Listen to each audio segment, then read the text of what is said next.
안녕하세요. 전공에 대한 고민, 진로 선택에 대한 고민을 모두 풀어보는 시간 만나보도록 하겠습니다. 오늘은 미래융합대학 학생들을 위해서 이 교수님을 직접 모시고 들어볼 건데요. 과연 어떤 길이 내 길이 될지 오늘 함께 풀어보도록 할게요. AI 의료 데이터학 이상민 교수님 모시고 시작하도록 하겠습니다. 반갑습니다, 교수님. 안녕하십니까. 반갑습니다. AI 의료 데이터학을 들어보면 처음엔 조금 어렵게 느껴질 수 있는데 교수님께서 설명하시는 이 AI 의료 데이터학 전공은 어떤 걸 배우게 될까요? 네, AI 의료 데이터학은 세 단어로 구성이 되어 있습니다. AI, 의료, 그리고 데이터가 되겠죠.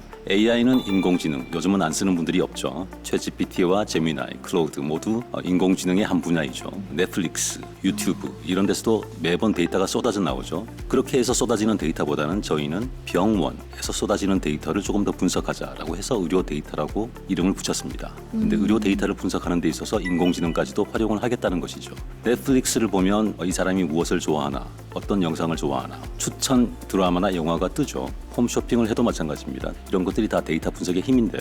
의료 데이터는 이 사람은 어떤 질병의 위험군이 높을까? 이 사람은 유전적으로 어떠한 질병에 노출이 되어 있을까? 1년 동안 이 사람은 무엇 때문에 병원을 다녔는가? 이런 것들을 분석하다 보면 사람이 조금 덜 아프게 그리고 미리 닥쳐올 질병을 예방해서 조금 더 오래 살 수 있게 되지 않을까. 그래서 그런 쪽에 중점을 두는 학문이라고 보시면 되겠습니다. 아, 그렇군요. 교수님 말씀해 주신 것처럼 AI 의료 데이터 굉장히 광범위하면서도 생활이랑 밀접하게 느껴지는데 제가 요즘 러닝을 시작했거든요. 그러면서 스마트워치라든지 이 핸드폰 어플로 통해서 저의 헬스케어가 잘 되고 있는데 그런 부분도 관련이 있는 걸까요? 그렇습니다. 그런 데이터를 분석하는 것까지도 물론 그런 AI 의료 데이터와 어울릴 만한 제2 전공이 있다면 디지털 보건 의료 전공이 있을 수 있겠는데요. 그런 스마트 디바이스를 만들고 응용하고 보급하고 이런 것들은 보건 산업 그리고 보건 행정, 사회복지 이런 것과 연관이 있는데 거기에서 쏟아져 나오는 데이터들을 분석해서 어떻게 해야지 이 스마트 디바이스의 성능을 좀 더 높일 수 있겠다. 어떻게 하면 더 많은 분들이 건강하게 오래 살 수 있게 만들까. 이런 것들을 분석하고 연구하는 것이 AI 의료 데이터 전공의 학생이 가져야 할 마음 자세라고 보면 되겠습니다. 그럼 미래사회로 갈수록 굉장히 필요한 이 항목 중에 하나네요. 그렇죠. 어쩌면 사람이 너무 오래 살게 되지 않을까. 평균 수명이 이제 100세를 넘어가게 그렇게 될 것 같습니다. 그렇구나. 그러면 교수님이 생각하시는 전공을 또 추천을 해주신다면 어떤 게 있을까요? 경영학 정도를 추천할 수 있겠습니다. 다른 모든 전공과 잘 어울리지만 경영학은 의료 데이터가 아닌 다른 데이터, 누구나 돈을 벌고 싶어 하죠. 재무 데이터, 주가 데이터를 분석한다면 예감에 의한 주식 투자보다는 데이터 기반의 의사결정을 내린다면 조금 더 안정적인 수익을 낼 수 있을 것 같고요. 그뿐만 아니라 보건의료 데이터를 활용을 한다고 하더라도 인간의 건강 데이터뿐만이 아니라 병원으로부터 쏟아져 나오는 행정 데이터들도 참 많습니다. 보험 청구 데이터 이런 것들은 주로 이제 보건 행정에서 하기도 하는데 경영학에 접목을 한다면 병원 내 행정이 훨씬 더 조금 더 발전할 수 있지 않을까, 좀 더 편리해질 수 있지 않을까. 그리고 헬스케어 관련해서 스타트업 기업을 창업할 수도 있을 것이고요. 병원 내 비즈니스 전략 구축 이런 데도 상당한 도움이 될 수 있을 것 같습니다. 교수님 말씀을 들어보니까 이 감으로 하는 것이 아닌 데이터를 기반으로 정확한 예측이 가능한 모든 것에 전반으로 이 시너지가 날 수 있다는 말씀이신가요? 그렇습니다. 지금은 모든 기업 운영에서도 의사결정 기반이 데이터 기반 의사결정으로 바뀌고 있는 추세입니다. 그렇다면 이걸 보시는 분들이 가장 궁금한 점 중에 하나가 취업 전망이라든지 선배님들은 어느 곳에 지금 근무를 하는지도 궁금할 것 같은데요. 일단 AI 의료 데이터학 전공은 아직 졸업생은 나오지 않았습니다. 하지만 예전에 데이터와 경영을 접목한 데이터 경영학과의 예를 들어보면 주로 일반 경영학과 학생들이 가고 싶은 증권회사나 보험회사 그리고 컨설팅 이런 쪽으로도 많이 진출을 했고요. 그 다음에 저희는 차병원 그룹 내에서도 많이 흡수를 합니다. 차병원 그룹 내에 병원만 있는 것이 아니라 백신연구소, 제약회사도 있고요. CMG라고 하는 제약회사도 있고 그리고 건강기능식품을 만드는 회사도 있고 이런 쪽으로 데이터 분석하는 인력은 상당히 많이 필요로 합니다. 그렇기 때문에 그쪽으로 많이 나가고요. 그리고 또 병원 전략팀에서 근무하는 친구들도 있고 말씀드렸다시피 요즘 의사결정은 다 데이터 기반이라고 했죠.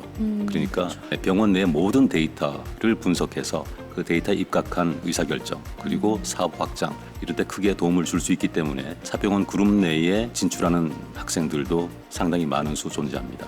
그러면 이것저것 딱 나눈다기보다는 다양하게 접목시켜서 진출해 볼 수 있다는 말씀이신 거죠? 그렇죠. 저희 미래융합대학의 특징이 일단 전공을 하나만 하는 것이 아니라 반드시 두 개를 하라는 것도 양손잡이를 양성하겠다라는 것이죠. 손흥민 선수가 양발잡이로 세계를 그렇죠. 호령하고 있지 않습니까?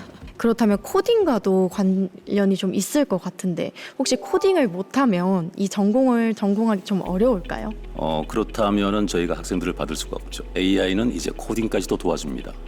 그런가요? 네, 그렇습니다. 코딩을 배우는 것은 반드시 프로그래머로 성공하겠다는 것이 아니라 인간의 생각을 컴퓨터가 생각하는 것처럼 바꾸어주는 것입니다. 내가 생각하는 것을 컴퓨터가 생각하는 것처럼 논리적으로 하자. 그래서 코딩을 배우다 보면 이 논리적 사고력이 크게 늡니다. 그래서 코딩은 기술이기 때문에 충분히 습득 가능하고요. 저 또한 컴퓨터공학 출신이지만 처음에는 코딩을 전혀 하지 못했습니다. 정말요? 네네.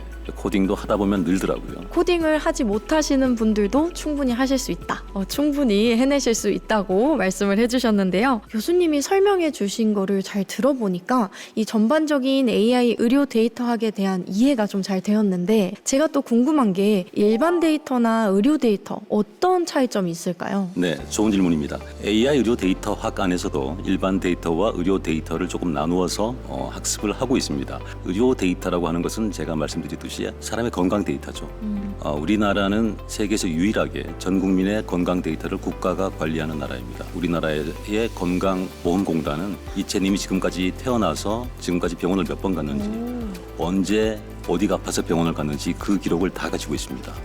전체 모든 걸 가지고 있나요? 그렇죠. 그리고 만약에 보험을 통해서 약국에서 약을 먹었으면 그 정보도 다 가지고 있습니다. 그런 것들이 의료 데이터로 분류될 수 있고요. 그 외에는 다 일반 데이터라고 볼 수 있죠. 건강 데이터 아까 이채님께서 이제 스마트워치를 차고 많이 걷는다, 뛴다라고 했으면 오늘 몇 킬로나 뛰었나, 오늘 몇 걸음 걸었나 이런 것들은 건강 데이터로 분류될 수 있고요. 그런데 이제 그 모든 데이터보다 AI 의료 데이터는 보건 의료 데이터에 조금 더 중점을 맞추자는 것인데 결국 데이터 분석 기법을 배우다 보면 일반 데이터를 분석하는 것도 가능하게 되는 것이죠. 그럼 일반 데이터 못지않게 의료 데이터도 비중이 굉장히 높은 편이겠네요? 그렇습니다. 7대3 정도로 의료 데이터가 높은 편이지만 일반 데이터도 데이터 분석 기법을 배울 때는 반드시 학습을 해야 되는데 그런 것들이 있습니다. 지금 저희는 포천에 있지만 서울 시내에 횡단보도가 몇 개가 있고 신호등이 몇 개가 있고 교통 흐름이 가장 원활할까, 막히지 않을까, 과속 방지턱은 어디에 놓는 것이 가장 좋을까 이런 것들이 다 데이터 분석에 입각해서 결정을 하게 되는 것이기 때문에 그런 사례들을 듭니다.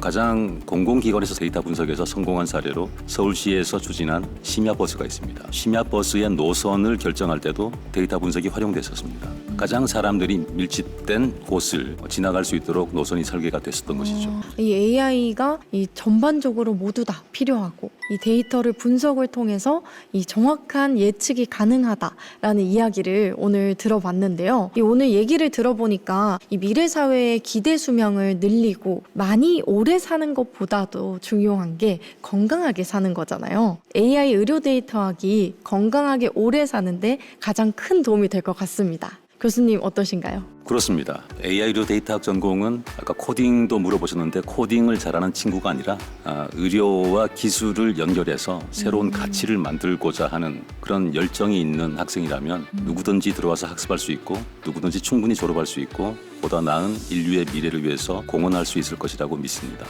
교수님 말씀해 주신 것처럼 미래 가치를 위해서 열심히 해주실 분들이라면 누구든 상관없이 오셔서 배울 수 있다 이런 그렇습니다. 말씀인 거죠? 네네.